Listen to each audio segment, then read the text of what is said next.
안녕하세요. 정빛나입니다. 여러분이 구술 준비를 좀 많이 막연해 하시고 힘들어 하셔서 그 부분에 좀 도움을 드릴 수 있을까 해서 녹음을 시작하게 되었습니다. 음, 구술에 대해서 좀 설명을 해드리기 전에요. 실기구술 세부 시행 계획을 보시면요. 2페이지, 제가 정리해드린 페이지 2페이지에 보시면 실기 같은 경우에 기술 분류라 그래서 동작들이 나와 있죠. 그러면 실기는 여기에서만 시험이 출제된다고 보시면 돼요. 여기에 보면 남자 규정 포즈, 여자 피지크 포즈도 다 나와 있는데 실기는 여기에서만 시험이 출제된다라고 생각하시고 뭐 파워 동작이나 그 외 동작들은 준비를 따로 안 하셔도 괜찮고 여기 나오는 동작만 준비를 하시면 됩니다. 근데 10페이지 보시면 구술평가 영역에 대해서 나와 있는데요. 규정 2문제 40점, 지도방법 2문제 40점, 태도 20점이라고 나와 있어요. 그러면서 나와 있는데 밑에 보시면 중요한 문장이 하나 있어요. 위 내용은 구술검정 준비에 도움을 주기 위한 범위이며 위 내용 외에 더 추가로 범위를 선정하여 검정할 수 있음이라고 되어 있죠. 그렇기 때문에 오히려 구술이 범위가 없다라고 생각해 주시면 될 것 같아요. 실기는 명확한 범위가 있지만 오히려 구술은 범위가 없다라는 생각 먼저 해주시고요. 2018년부터 변화된 부분 하나 안내를 드리면 생활체육론이 2018년에 처음으로 출제가 되지 않았어요. 그래서 책에서도 생활체육론을 가장 뒤쪽으로 배치를 해놨는데요. 예전에도 이 구술평가 영역에 생활체육론은 들어있지 않았어요. 그렇지만 매년 항상 한두 문제씩 출제가 됐었는데 2018년에 처음으로 출제가 안 됐고 지금 예상으로는 2019년에도 출제가 안 될 것 같아요. 그래서 작년에 출제된 거 위주로 중심으로 중요한 거 먼저 공부를 하시고 혹시나 짬이 나신다거나 혹은 뭐 시험에 다가왔을 때 생활체육론을 준비하시는 게 좋을 것 같고요. 일단은 작년에 출제된 거 중심으로 먼저 공부를 시작하도록 하겠습니다. 자, 책에서 154페이지, 155페이지고요. 구술 들어가기 전에 하나만 더 말씀드리면 항상 책은 가장 최신 책으로 시험 준비하시는 걸 추천드려요. 이거는 필기나 실기나 동일한데요. 저희가 책을 성PT님께서 그냥 단순하게 개정판이라고 이름만 붙여서 책을 출간하는 게 아니라 매년 변경되거나 추가되거나 한 내용들을 다 반영해서 책을 출간해요. 특히나 이번에 실기 같은 경우에는 여자가 피지컬 규정 포즈로 변경된 부분이나 이런 게 지금 2019년 시험 대비 책에만 반영이 되어 있기 때문에 꼭 제발 가장 최신 책으로 시험 준비하는 걸 추천드립니다. 자, 그러면은 154페이지를 보시면요. 보디빌딩 및 경기 규정이라 그래서 1번 보디빌딩 복장 규정에 대해 말하시오. 2번 복장 규정 위반에 대해 말하시오. 3번 인공 피부약 사용 위반에 대해 말하시오. 4번 심판원의 주의사항에 대해 말하시오. 5번 심판의 의무에 대해 말하시오. 6번 남자 경기 규정 포즈 7가지를 말하시오. 7번 여자 피지크 규정 포즈 4가지를 말하시오. 이 7가지 문제는 작년에 100%다 출제됐던 문제예요. 그래서 이 7가지 문제에 대한 답은 무조건 정확하게 준비를 해 놓으셔야 돼요. 자, 그럼 1번부터 보시면요. 1번 보디빌딩 복장 규정 남녀에 대해 말하시오 나와 있는데요. 제가 지금 이 녹음 파일 올려드린 데에 보시면 2019 남자 보디빌딩 복장 규정에 대해서 올려드렸어요. 그럼 보시면 어떻게 구술을 준비하시는 게 좋으냐면요. 지금 2019 남자 보디빌딩이라고 해서 제가 복장 규정을 올려놨는데 A. 단색에 투명하지 않고 깔끔하며 단정한 경기복. B. 트렁크는 색상, 섬유, 질감 및 스타일은 선수들의 재량으로 선택할 수 있지만 최소 대둔근의 4분의 3을 가려야 하며 전면은 덮어 가려져야 하고 측면은 최소 1cm 이상의 폭이어야 함. 트렁크 안에 패딩 넣는 것 금지. 이런 식으로 계속 문장을 읽어 나가신다고 해서 여러분이 이 답변을 말씀하실 수 있으실까요? 왠지 아닐 것 같죠? 여러분 구술 막 되게 부담돼서 책 많이 읽으셨는데 답변이 입으로 안 나오시죠? 그게 뭐냐면요. 한 문제에 대한 답변을 준비하시더라도 그거를 여러분이 실제로 어떻게 답을 할지를 다 문장을 만들어 보시고 그대로 계속 똑같이 입 밖으로 내보시는 연습을 하시는 게 좋아요. 그래서 구술 같은 경우에는 중요한 내용을 앞부분에 배치해서 문장을 말씀하시는 게 좋은데요. 지금 남자 보디빌딩 복장 규정의 중요한 부분을 말씀드리면 단색이라는 거, 투명하지 않고 깔끔하다는 거, 그리고 단정한 경기복을 착용해야 된다는 거, 이렇게 세 가지로 나눠볼 수 있고요.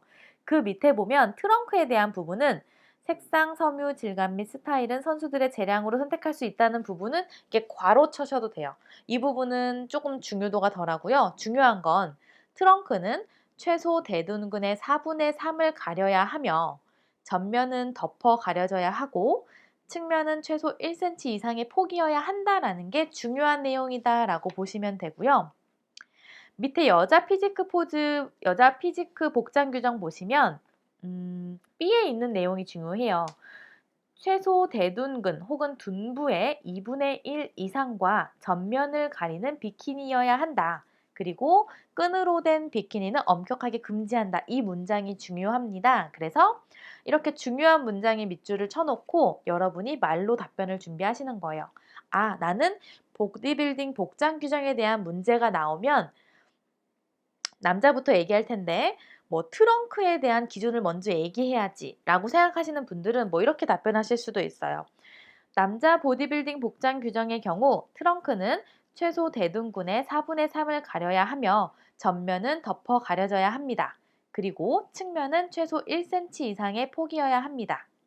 또한 단색에 투명하지 않고 깔끔한 경기복을 착용해야 합니다. 여자 피지크의 경우 최소 둔부의 2분의 1 이상을 가려야 하고 전면을 가려야 합니다. 끈으로 된 비키니는 엄격하게 금지하고 있습니다. 이런 식으로 말씀하셔도 괜찮고요. 아니면 남자 보디빌딩에 있어서 단색이면서 투명하지 않고 깔끔한 얘기를 먼저 하시고 트렁크 규정을 얘기하셔도 괜찮고요. 여자 같은 경우도 대둔근이라고 얘기하시거나 둔부라고 얘기하시거나 하나를 선택해서 얘기하시면 돼요. 최소 대둔근 가로하고 둔부 가로 닫고 이렇게 말씀하시는 분은 없겠죠. 그렇게 해서 최소 대둔근의 2분의 1 이상과 라고 얘기하시거나 최소 둔부의 2분의 1 이상과 이런 식으로 하나를 선택해서 문장을 만들어서 암기를 하시고 그걸 계속 입 밖으로 내보시면 될 것 같아요. 그래서 뭐 트렁크의 색상이나 섬유, 질감 및 스타일은 선수의 재량으로 선택할 수 있다. 이런 거는 여러 번 읽어보시면서 문장 뒤에는 배치하실 수 있지만 앞부분에는 중요한 걸 먼저 얘기하셔야 심사위원이 그만하고 끊을 거예요. 그렇게 준비를 하시는 게 좋습니다. 그러면 제가 지금 말씀드린 대로 하시면 되고요. 하나 좀 추가로 말씀드리면 구술 답변을 준비하실 때 문장을 쉼표로 계속 이어나가시기보다는 한 번씩 끊어주시는 게 좋아요. 무슨 말이냐면요. 남자 보디빌딩 복장 규정의 경우 단색에 투명하지 않고 깔끔하며 단정한 경기복을 착용해야 하고 트렁크는 최소 대둔근의 4분의 3을 가려야 하고 전면은 덮여 가려져야 하며 측면은 최소 1cm 이상의 폭이어야 합니다. 이렇게 말씀하시는 것보다 중간중간 문장을 차라리 끊으시는 것도 괜찮아요. 남자 보디빌딩 복장의 경우 단색에 투명하지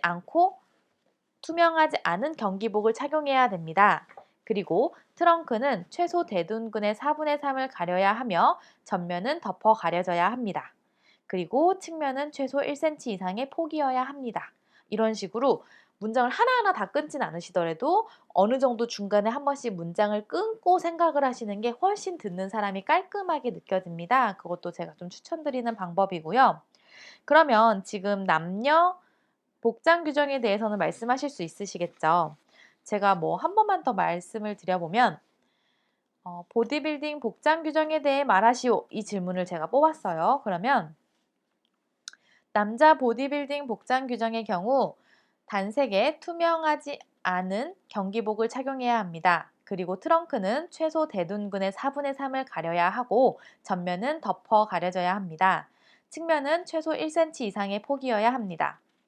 그리고 여자 피지크 복장 규정의 경우 최소 둔부의 2분의 1 이상과 전면을 가리는 비키니여야 합니다.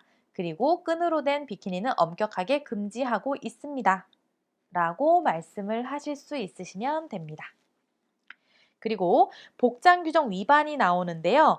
복장 규정 위반이라는 문제가 처음 출제됐을 때 대부분의 분들이 어떻게 답변을 하셨냐면요. 복장 규정을 말씀하셨어요. 뭐냐면 남자 보디빌딩 복장 규정의 경우 단색에 투명하지 않고 깔끔한 단정한 경기복을 착용해야 합니다. 트렁크는 최소 대둔근의 4분의 3을 가려야 하며 전면은 덮어 가려져야 하고 측면은 최소 1cm 이상의 폭이어야 합니다. 그 외의 경우가 복장 규정 위반에 해당합니다. 이런 식으로 말씀을 하셨어요. 그래서 좀 태도가 좋은 응시생일 경우에는 심사위원이 힌트를 줬어요. 그래, 지금 말씀하신 거는 복장 규정에 대해서 말씀을 하신 거고, 복장 규정 위반에 대해서 말해보세요. 위반 어떤 케이스가 있죠? 위반에 해당하는 경우를 직접 입으로 말해보세요. 라고 하는데도 응시생분들은 암기한 것만 생각하시느라 똑같이 복장 규정을 얘기하고 이거에 해당하지 않은 경우가 복장 규정 위반입니다. 이런 식으로 말씀을 하셨었어요. 그게 아니죠. 이거는 뭐냐면 복장 규정 위반 케이스를 직접 말해보세요 였어요. 그렇기 때문에 가장 적절한 답은 지금 예시로 봤을 때 154페이지 맨 아래 두 줄에 나와 있는 문장을 얘기하시면 돼요. 뭐냐면 아까 보면은 측면이 1cm 이상의 폭이어야 된다고 했죠. 그러면 이게 아닌 케이스를 얘기하는 거예요. 직접 위반 케이스를 입으로 얘기하는 거예요. 측면이 얇은 끈으로 되어 있는 티팬티를 착용하는 경우가 복장 규정 위반에 해당합니다. 그리고 단색이 아닌 트렁크를 착용하거나 투명한 트렁크를 착용하는 것도 복장 규정 위반에 해당합니다. 또한 트렁크 안에 패딩을 넣는 행위도 복장 규정 위반에 해당합니다. 이런 식으로 얘기를 하시면 돼요. 그래서 다른 것도 더 만드실 수도 있겠지만 뭐 그냥 편하게 말씀하시겠다고 하면 154페이지 아래 두 줄에 있는 내용을 얘기하시면 됩니다. 그래서 이거를 이어서 말씀하시는 것도 괜찮고 끊어서 얘기하는 것도 상관없어요. 그래서 복장 규정 위반 이 문장으로 준비를 하시고 위에 있는 남자 선수는 결혼 반지를 제외한 액세서리를 제외한다. 이런 내용도 쭉 읽어보셔서 알고는 계시되 딱 정확한 답변 하나 정도는 준비를 하고 시험을 보시는 게 좋습니다. 자, 그리고 3번 보시면 인공피부약 사용 위반에 대한 질문이 나왔어요. 이거는 예전부터 잘 나오던 질문이에요. 인공피부약 사용 위반에 대해 말하시오. 이런 질문은 항상 잘 나왔는데요. 어느 날 갑자기 컬러링에 대해 말하시오 라고 하니까 여러분이 다 당황하셨어요. 나 컬러링 안 해왔는데? 나 컬러링 모르는데? 라고 생각하셨는데 사실 인공피부약이 컬러링이죠. 근데 이거를 단순하게 암기하신 분들은 뭐지 컬러링? 나 모르는데 이런 분들이 계셔서 항상 성PT님이 구술을 단순하게 암기하기보다는 이해를 바탕으로 암기를 하시라고 말씀드리는 게 그런 이유예요.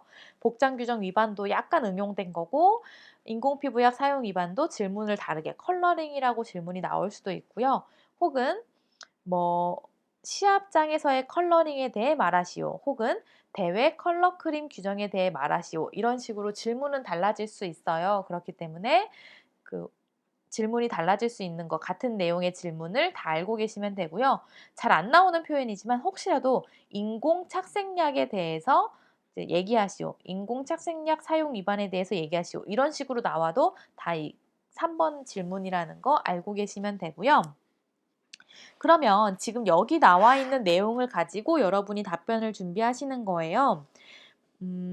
보시면 지워질 수 있는 모든 태닝 로션의 사용은 금지된다.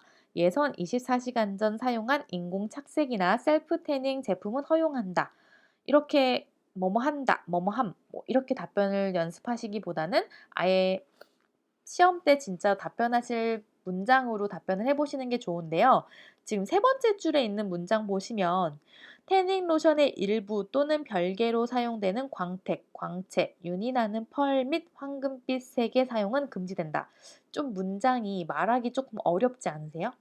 그러면 지금 세 번째 줄에 있는 이 문장을 빼시고 다른 문장을 앞으로 얘기를 하시면 돼요. 그럼 뭐냐면 제가 한번 말을 해보면 지워질 수 있는 모든 태닝 로션의 사용은 금지되고 있습니다. 경기 당일 칼라크림이나 핫스터프, 무색 오일 등의 사용을 일절 금지하며 적발 시 대회 출전이 불가합니다. 이렇게 준비하셔도 좋은 답변인 거고요. 혹은 맨 밑에 문장을 먼저 얘기하실 수도 있겠죠. 경기 당일 칼라크림이나 핫스터프, 무색 오일 등의 사용을 일절 금지하며 적발 시 대회 출전이 불가합니다. 그리고 예선 24시간 전 사용한 인공 착색이나 셀프 태닝 제품은 허용되며 지워질 수 있는 모든 태닝 로션의 사용은 금지됩니다. 이렇게 말씀하실 수도 있는 거고요. 혹은 가로에 있는 걸 먼저 얘기해서 예선 24시간 전 사용한 인공 착색이나 셀프 태닝 제품은 허용되지만 지워질 수 있는 모든 태닝 로션의 사용은 금지됩니다. 그리고 경기 당일 칼라크림이나 핫스터프, 무색 오일 등의 사용을 일절 금지하며 적발 시 대회 출전이 불가합니다. 이런 식으로 이 문장들 중에서 무슨 문장을 나는 먼저 얘기해야지.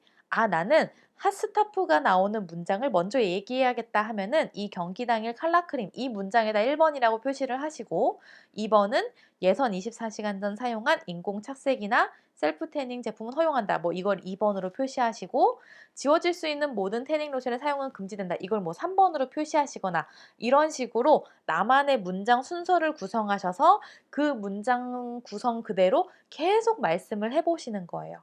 그럼 가장 마지막에 넣을 만한 문장이 세 번째 줄에 있는 문장이겠죠. 제가 느끼기에는 이 문장이 가장 말하기가 조금 어려워서 발음도 좀 어렵고 문장이 좀 매끄럽게 느껴지지 않아서 이 문장을 저는 가장 마지막에 배치할 거예요. 이런 식으로 문장을 배치하시면 중간에 문장을 잘 이렇게 말씀하고 계시면 중간에 심사위원이 그만이라고 거의 다 끊으시거든요. 그렇기 때문에 자신 있게 좀 당당하게 내가 잘 말할 수 있는 부분을 먼저 말씀을 하시는 게 좋습니다.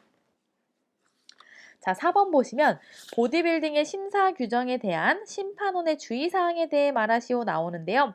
심판원은 심사위원이라고 해도 당연히 맞는 말이죠. 그래서 심사위원의 주의사항에 대해 말하시오라고 할 수도 있고요.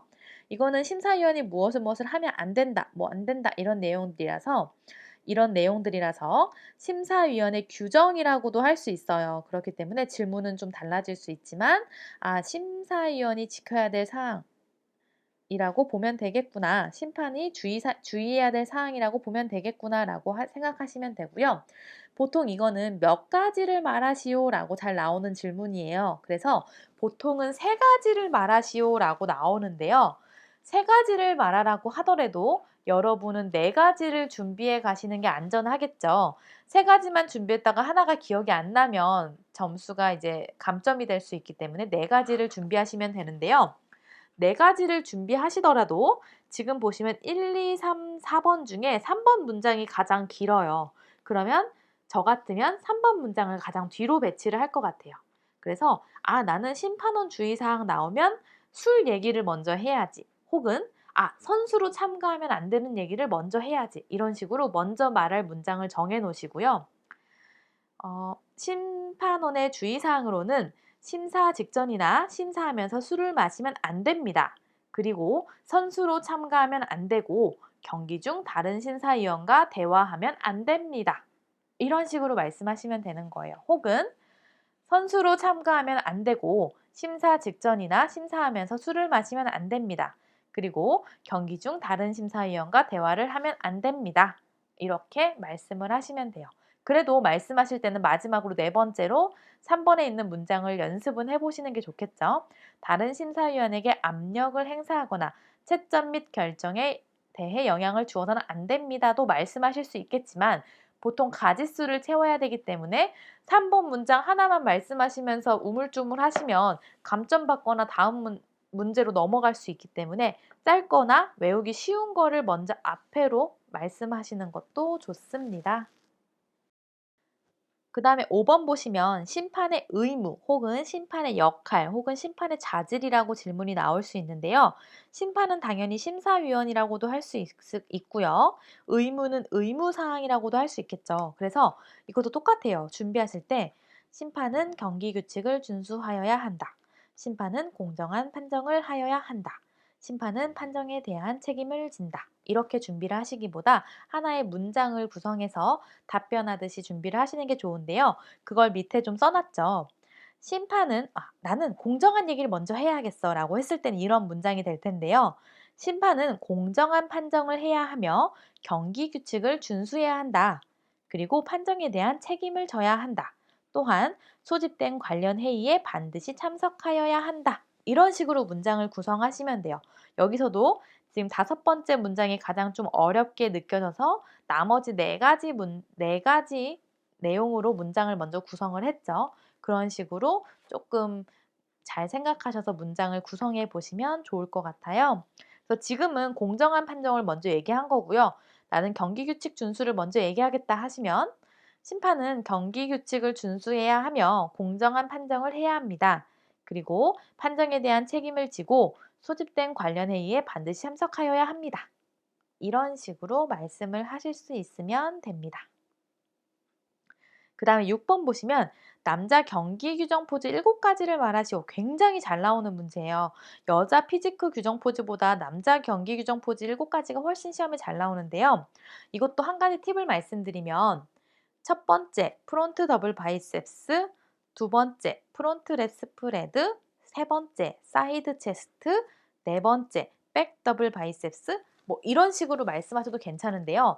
앞에 첫 번째, 두 번째, 세 번째, 네 번째 이걸 붙이시다 보면은 거기에 더 헷갈리실 수가 있어요. 그러면 차라리 1. 프론트 더블 바이셉스 2. 프론트 랩 스프레드 3. 사이드 체스트 이런 식으로 얘기를 하시거나 아니면 아예 숫자를 빼고 얘기하시는 것도 괜찮아요. 프론트 더블 바이셉스, 프론트 랩 스프레드, 사이드 체스트, 백 더블 바이셉스, 백 랩 스프레드, 사이드 트라이셉스, 업도미널 앤 타이가 있습니다. 라고 말씀하셔도 좋아요. 그래서 앞에 첫 번째, 두 번째 이런 거는 붙이실 분들은 붙이시는데 난 오히려 그게 더 헷갈린다 하시면 아예 번호 빼셔도 괜찮습니다. 그리고 7번 여자 피지크 규정 포즈 4가지를 말하시오. 1. 프론트 포즈 2. 사이드 체스트 3번 백 포즈 4. 사이드 트라이셉스가 있죠. 그래서 이 4가지도 알고 계시면 되겠습니다. 사실 제가 이거 지금 녹음을 다 했는데 2번 파일을 날렸어요. 그래서 지금 다시 녹음을 하느라 조금 짧게 말씀드린 것 같기도 한데 필요한 내용은 다 말씀드렸거든요. 그래서 154, 155페이지에 나와 있는 이 질문 7가지는 무조건 출제돼요. 그렇기 때문에 지금 뒷내용도 해야 되는데 뒷내용도 너무 많은데 이 7가지로 지금 준비가 될까? 이렇게 생각하시기보다는 지금 구술 준비를 하시면서 어떻게 구술 답안을 준비해야 될지 방향을 좀 잡는다고 생각해 주시면 될 것 같아요. 그래서 1번, 2번, 3, 4, 5, 6, 7에 대한 나만의 답변을 명확하게 어떠한 순서로 말할지 답변을 명확하게 준비하시고 그걸 계속 입 밖으로 소리내면서 답변을 말씀해 보시면 좋겠습니다.